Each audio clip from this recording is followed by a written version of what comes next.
All right, so this is a couple days after the dyno. I was gonna go to the track on Wednesday night to run my 9-second pass, but I was looking at the log with my tuner and we noticed the fuel pressure. So how this fuel pressure works, it's 1-to-1. So for every 1 pound of boost, you should see an extra pound of fuel pressure. So base pressure is at 45, meaning at 10 pounds of boost, you should see 55 pounds of fuel pressure.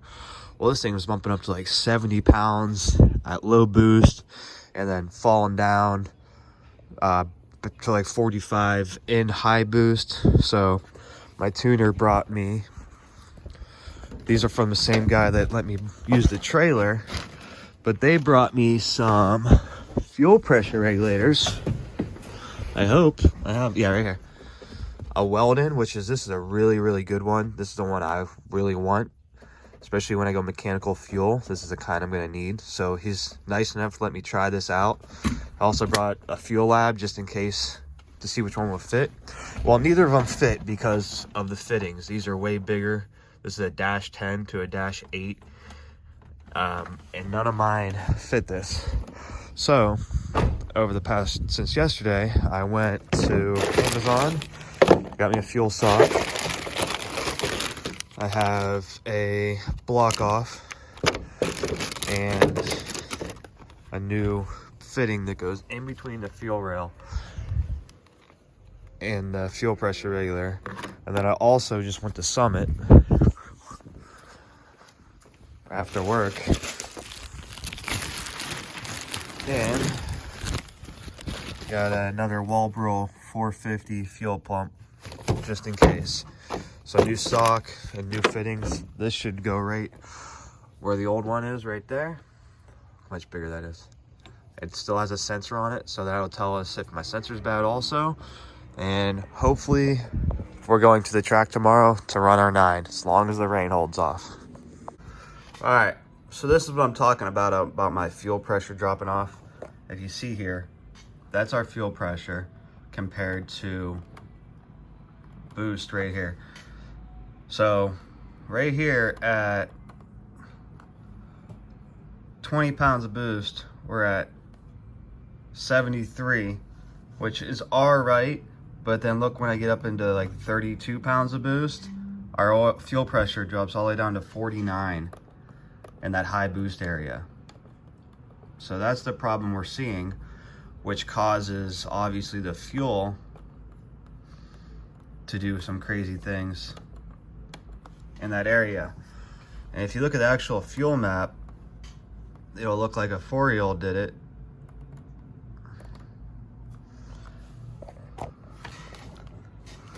Because all the things he's trying to compensate. So, like, look at that fuel map. Not cool. Look at all those bumps and bruises. Should not be like that. So we're hoping that all that stuff I fixed will take care of all of our problems we're having with our log. But look at that, we're at 30, almost 33 pounds of boost. She should scream, yeah, 33 pounds of boost at 49 PSI of oil. So either the tank can't keep up, the pump can't keep up, and then look at the injectors. So the injector is this yellow line, which causes the injector to go 150% duty cycle. Not good. That's how you start melting some pistons. But just wanted to show you this. This is on our 675 horsepower run.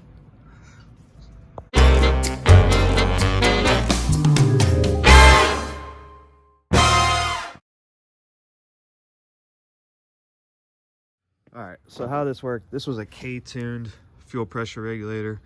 So this has a swivel. It's a 8 ORB to an 8 ORB. Well, the new fuel regulator is a 10 ORB. So I had no fittings that would fit this, see? So hopefully this should be an 8 ORB to a 10 ORB. This should go into the fuel rail. This should go here.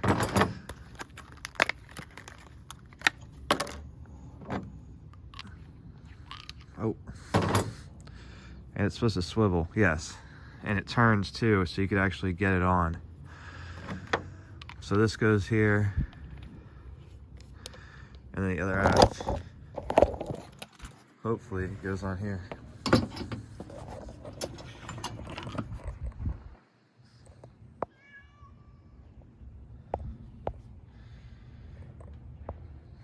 So this should go here, which it does. And then hopefully this fits, should fit here.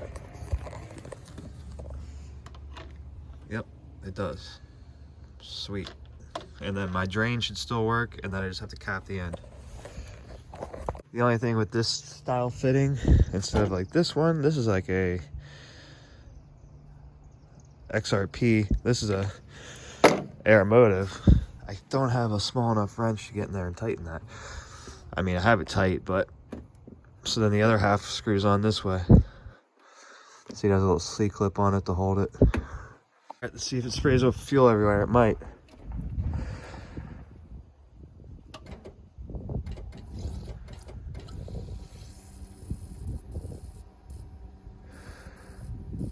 No, not yet. No fuel. It's got pressure. The rail, at least. This thing's a beast compared to my other one. Wow, I was afraid this was going to leak right here. But it should have the fuel pressure on the dash. Also, I don't have the dash on. Alright, so I had a little bit longer piece. I mean, we're just going to keep it like that for now. It's not really for looks, it's for performance. We don't want to melt a piston. But I kind of like how they have this 90 here. Kind of makes it look better, especially with my harness. So we addressed that part. It doesn't leak. I primed it. I also have a fuel pump and a new sock, but I haven't decided if I want to change the fuel pump. So I'm trying to figure out what the problem is, and if I change the pump, I won't know if it was the regulator or the problem. And I also anyways need to buy a new pressure regulator anyways, so now I'm sitting here thinking I'm just going to change it anyways and then give him his back. So that's what's going through my mind. Look how dirty this thing is. Wow. She's used and abused. So let's pull the fuel pump out. I also have a 80 amp relay because I keep burning up like the smaller 40 amps. So we got an 80 amp relay. That should help out. And the reason I want to change this sock is because this tank's rusted, and I know there's going to be rust all over the sock when I pull it out, which isn't good for anything. But I have 3 filters on this car. So let's pull them apart, see what we have.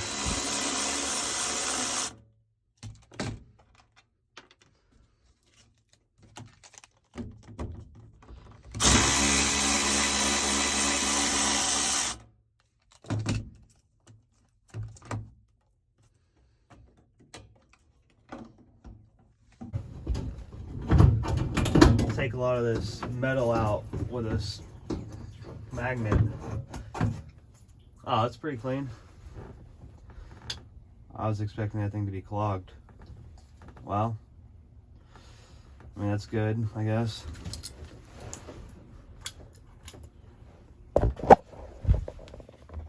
It's actually pretty clean in there. See a little bit of rust there. I cleaned a lot of it out with a magnet last time I was in here.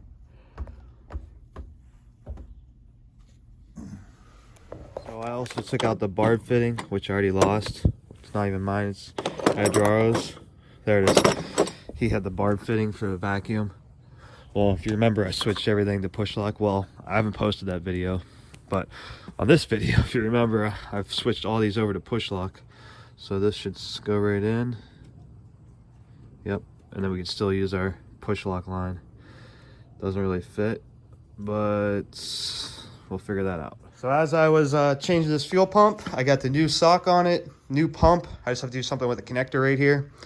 Hose clamps all tight. Matt showed up to, or burner, whatever you call them, to do something with his... Your dad called me that at Leonardo's. Yeah. Yeah. He's watching. Say hi. What's up? Changing his boot, leaking axle boot. I got a tent set up for him because it's a hurricane season. Working on the Civic. So this is how we're making 700 horsepower with this little fuel pump right here on that little stock line that comes up to a 100 micron filter and then up to a 10 micron filter and then into the rail and then drains out to a rubber into the stock line. Not bad, not bad. All right, so I need to pull these pins out so I can run it up through the hat, and I believe these come out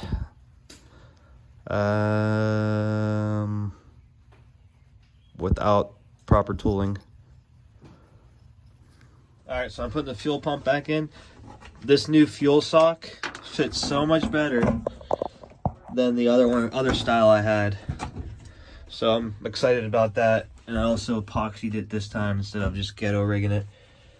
It's still ghetto because of the wire, but we're getting rid of this fuel cell, and this is all temporary. I know I say that every time, but it is really temporary because we're making over 700 horsepower now at the flywheel, and we have to move away from these small 5/16 lines. I mean, like, look how small that is. Oh, I gotta cover the exhaust. All right, we're starting it, checking for fuel leaks, and we gotta jump up the fuel pressure.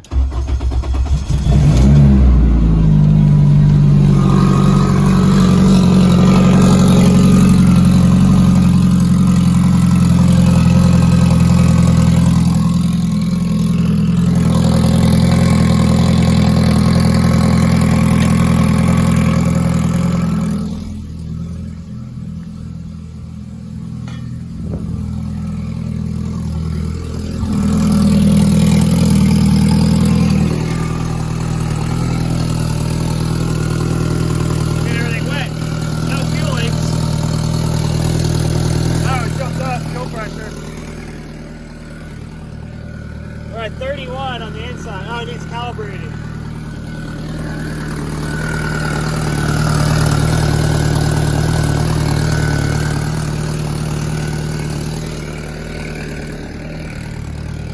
So this sensor needs calibrated with my ECU. But it sounds good. Super rich.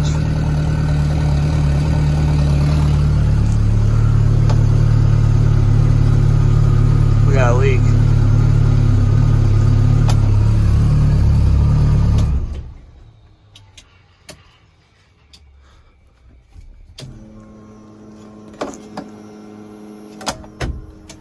We have a leak, Captain. We have a leak. Yeah, so I got the Civic together, I believe. Tested, no leaks. I finally covered the exhaust now that it's raining. Hopefully it won't get any water from our sunroof, because I don't have sunroof drains in here, because this needs to get deleted. But Matt is still over here. I don't know what he's doing. Oh, Jesus. Can't watch him. No, we gotta... Are you putting him on first by hand? Yeah. No, you're not. You only have 2 on the whole wheel. Jesus. He's been rotating his tires for 7 hours. Yeah, that's what I've been doing. I thought so. Trying to take some weight off the back. Get rid of this. Get rid of this metal bar. We're gonna get some weight. I'm not going to get dry ice, but look at this. It's coming off pretty easy in some spots.